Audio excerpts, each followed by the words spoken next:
Welcome to सुमन पल pro. इस video में जो हम लोग बात करने वाले हैं ये मोस्ट कॉमन आस्क्ड क्वेश्चंस हैं और इसके ऊपर आपका इंटरव्यू का सिलेक्शन एकदम पक्का निर्भर करता है। तो क्वेश्चन पहले सुनते हैं, फिर इसके बारे में इसको समझेंगे। जब तक ये वीडियो खत्म होता है तब तक आपको पता होगा कि अगर आपके इंटरव्यूअर आपसे पूछे कि what are your short term goals या फिर लॉन्ग टर्म गोल्स या फिर ओनली शॉर्ट टर्म गोल्स और बस लॉन्ग टर्म गोल्स, इसको कैसा आंसर करना है, इतना स्मार्टली करना है ताकि वो लोग समझ पाए कि आप बाकी 50 बंदों से अलग हो। देखिए, ये बात तो तय है कि जो आप या फिर जो इंटरव्यू आपके ले रहे हैं वो जब इंटरव्यू था वो जब बोले हैं तो जाहिर सी बात है एग्जैक्ट तो वो होता है नहीं। इंटरव्यू में बहुत सारे झूठ चलता है, कोई इंटरव्यू आके बोलता है, कभी कभार इंटरव्यूअर ही बोलता है, तो इसको लेकर के टेंशन नहीं लेना है। लेकिन आप जो आंसर करने वाले हो मेक श्योर कि वो ऐसा हो कि विच मेक सेंस, फारफेच नहीं होना चाहिए। तो इंटरव्यू के बारे में जो टिप्स है ये शुरू करने से पहले चैनल को सब्सक्राइब कर दीजिए, तभी मैं आगे जा करके आप लोगों को हेल्प कर पाऊंगा। और लाइक बिल्कुल कीजिए, ये मेरे को मोटिवेट करेगा और ऐसा बहुत सारे वीडियोस आप लोगों के लिए लाने के लिए। चलिए शुरू करते हैं आपके शॉर्ट टर्म गोल्स और लॉन्ग टर्म गोल्स और इनका आंसर कैसे देना है। पहली बात है कि जब भी आपको कोई गोल के बारे में पूछा जाए, भले वो शॉर्ट टर्म हो लॉन्ग टर्म हो, एक चीज समझना जरूरी है कि पूछा क्यों जा रहा है। अगर हम लोग ये समझ गए तो उसका आंसर क्राफ्ट करने में ज्यादा दिक्कत नहीं होगी। तो पहले समझते हैं कि इंटरव्यूअर ये सवाल क्यों पूछता है। क्योंकि उनको भी पता है कि आप कुछ भी बोल सकते हो, आप कुछ भी बोल सकते हो, बना बना के बोल सकते हो, झूठ सच उसका तो नहीं पता। क्योंकि 5 साल में ना वो आपके साथ रहेगा या फिर 5 साल बाद ना वो कॉल करके आपसे पूछेगा कि क्या आपने वो किया जो अपने इंटरव्यू में बोला था, उसको याद भी नहीं रहेगा। फिर भी वो क्यों पूछता है और इतना कॉमनली क्यों यूज होता है? रीजन एक है, उसमें दो चीज देखा जाता है। एक हो गया कि आपका जो प्लान है, फ्यूचर प्लान है, इस कंपनी के साथ कितना अलाइन होता है। इसका मतलब है कि आप अगर वहां पे बोलते हो कि within next 5 years I see myself in a situation और in a position where I have more responsibility, along with I'll have some more skills and I can make sure that I'm growing with the company. जब आप with the company बोलते हो, इसमें क्या होता है, वो तय नहीं हो पाता है कि आप इस कंपनी के बारे में बोल रहे हो या फिर बाहर की कंपनी के बारे में बोल रहे हो। तो गलती यहीं पे लोग कर देते हैं और ये गलती जब आप करते हो तो आप पक्का फेल होते हो। तो इन तक सुनिए ताकि ये गलती आप ना करें। तो जैसे कि मैं बोल रहा था कि ये समझने से, इसका आंसर देने से पहले एक चीज जो हम लोग को समझना होगा कि ये पूछा क्यों जाता है। ये पूछने का एक ही कारण है, वो देखना चाहते हैं कि आप इस कंपनी में कहाँ तक रखोगे। क्योंकि ये जो हायरिंग प्रोसेस होता है ये बहुत लंबा प्रोसेस होता है, फिर आपका डॉक्यूमेंटेशन होता है, फिर आपको ट्रेनिंग कराया जाता है, वो ट्रेनिंग भी पेड ट्रेनिंग होता है।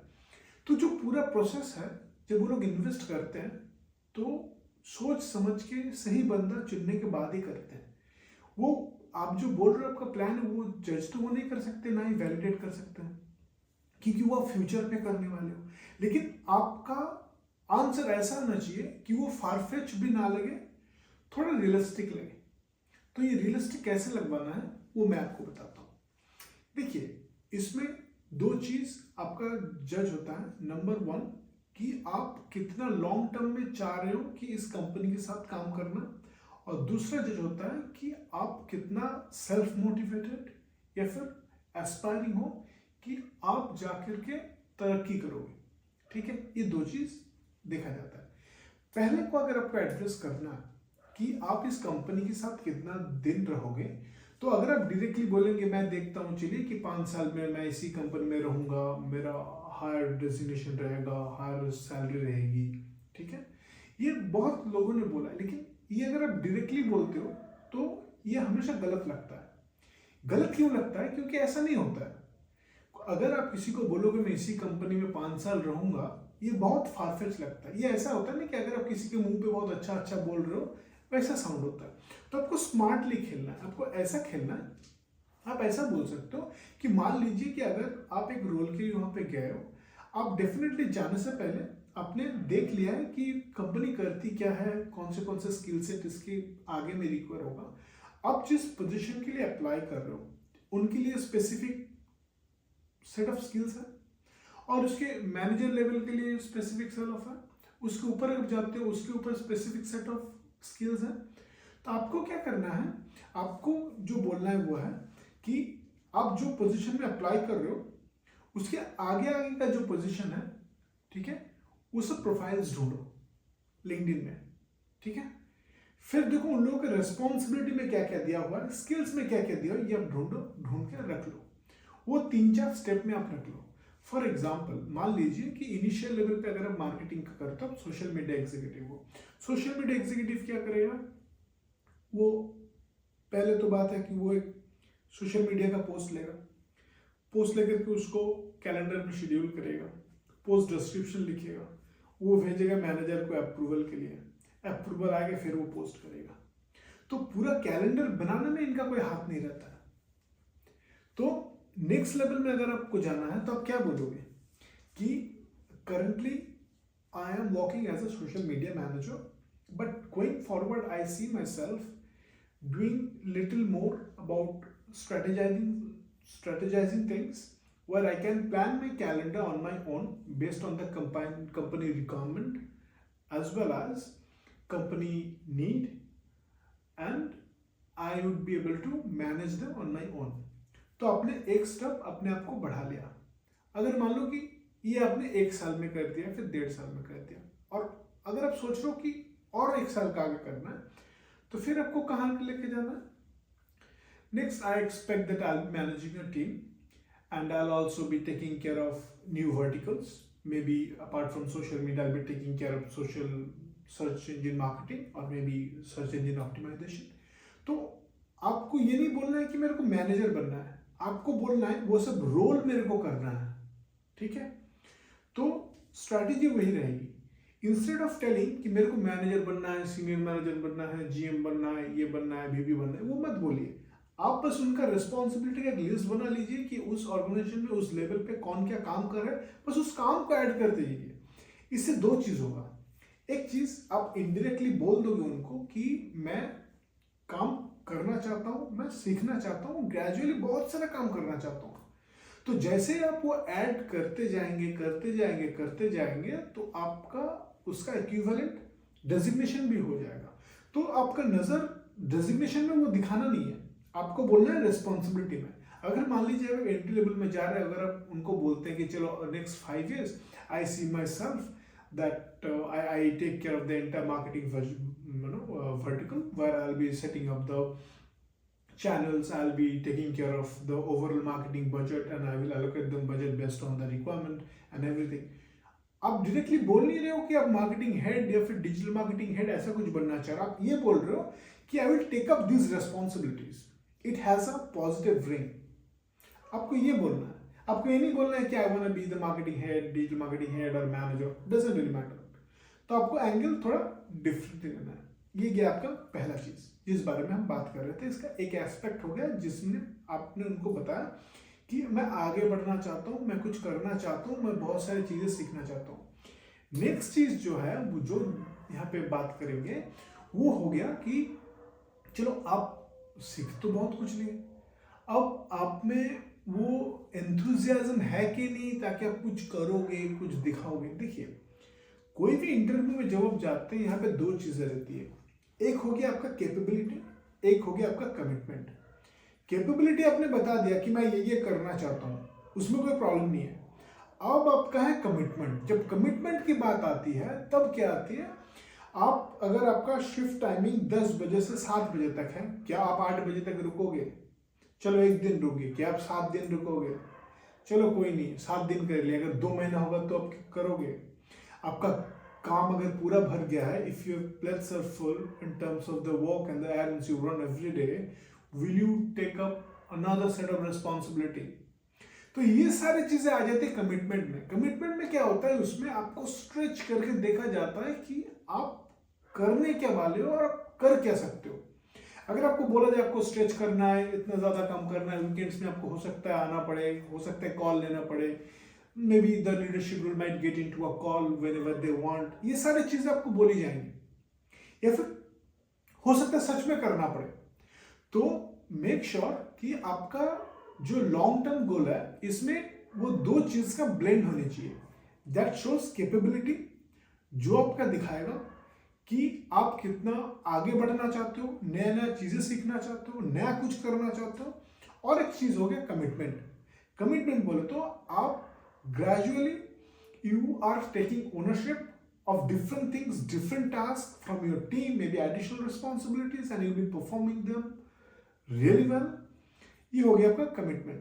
जब आपका कोई भी गोल हो, अगर आप कैपेबिलिटी ले रहे हो तो इक्विवेलेंटली आपको कमिटमेंट भी लेना है। अब जब दोनों को मर्ज करोगे, it will be encapsulated as a perfect answer of any short term और लॉन्ग टर्म गोल। नाउ अभी हम लोग जो बात करेंगे कि अगर आपसे पूछा गया कि आपका लॉन्ग टर्म गोल क्या है, आपका शॉर्ट टर्म गोल पूछा नहीं गया, जो स्मार्टेस्ट वे है इसका आंसर करने का वो है कि आप ये बोल सकते हो कि हाय, आई certainly I have certain plans for long terms, and I have divided that plan into different milestones throughout my career. So I think that to reach out to fifth level or maybe at the fifth year, for next couple of years, I have decided that I am planning to learn a few things. If you are social media, you say I'm planning to learn search engine marketing, I'm planning to learn probably search engine optimization, I'm planning to learn programmatic ads, I'm planning to learn CRMs, I'm planning to learn different maybe Hootsuite, maybe any sort of CRM that you could come across. तो फिर आपने बता दिया, then you say that after maybe once I get a dab hand on those skill set, probably I'd like to learn more strategic level, that how to strategize things, how to implement strategies based on the market trends, analyzing market trends, keep a track on it. And maybe after next 1 year, probably I will try to understand that how this digital vertical functions for this company, and what are the trends coming and going, and how we can take leverage of those trends and we can utilize them in our marketing strategies. देखिए, आपने 3 stage में ये बता दिया कि आप head of marketing बनना चाहते हो, लेकिन उनको फील भी नहीं हुआ कि आपने ये बोला, क्योंकि सुनने में बहुत मधुर लगा, क्योंकि आपने ये नहीं बात किया कि मेरे को VP बनना है, मार्केटिंग बनना है, मैनेजर बनना है, आपने ये सब नहीं बोला। आपने बोला कि चलो मेरे को ये करने हैं, शॉर्ट टर्म में ग्रेजुअली मैं आगे बढ़ूँ। ये क्या दिखाएगा कि यू आर ऑर्गेनाइज्ड। आप ये कर सकते हो, ये आप बोल सकते हो, और इसका आपको गारंटेड रिजल्ट बिल्कुल मिलेगा। लेकिन हाँ, अगर आपने कोई आंसर आपने दिया है that does not show any capability or the commitment in a balanced way, you will lose and you will fail. एक बात याद रखना, जो इंटरव्यू आप अभी दे रहे हो, आपके इंटरव्यू के बाहर और 50-100 बंदे इसी चीज का इंतजार कर रहे हैं। तो make sure you get it right. If not, some other guy or girl will take up this opportunity and probably his dream or her dream will come true. कोई नहीं, आप प्रैक्टिस करिए, अपना कंस्ट्रक्ट कीजिए और इंटरव्यू दीजिए। और आपको इंटरव्यू रिलेटेड, इंट्रोडक्शन रिलेटेड, या फिर कोई भी A to Z आपका टिप्स चाहिए होगा तो मैं डिस्क्रिप्शन में बहुत सारे लिंक दे के रखा हूँ, काइंडली जाइए, चेक कीजिए। मैं ऐसे ढेर सारे वीडियो लाता रहता हूँ। आप चैनल को सब्सक्राइब कर लीजिए, इमीडिएटली बेल आइकन दबा दीजिए, ताकि जब भी मैं कोई नया वीडियो लाऊं तो वो आपके पास नोटिफिकेशन जाए और मैं आपको हेल्प कर पाऊँ। याद रखिए, मैं हेल्प तभी कर पाऊँगा अगर आप मुझे सब्सक्राइब करते हैं, नोटिफिकेशन बटन दबाते हैं, और हाँ बिल्कुल लाइक बटन दबाइए, ताकि मेरे को मोटिवेशन मिलता रहे, ऐसा वीडियोस में लाता रहूँ। आशा करता हूँ आपको वीडियो अच्छा लगा। Best of luck for your next interview.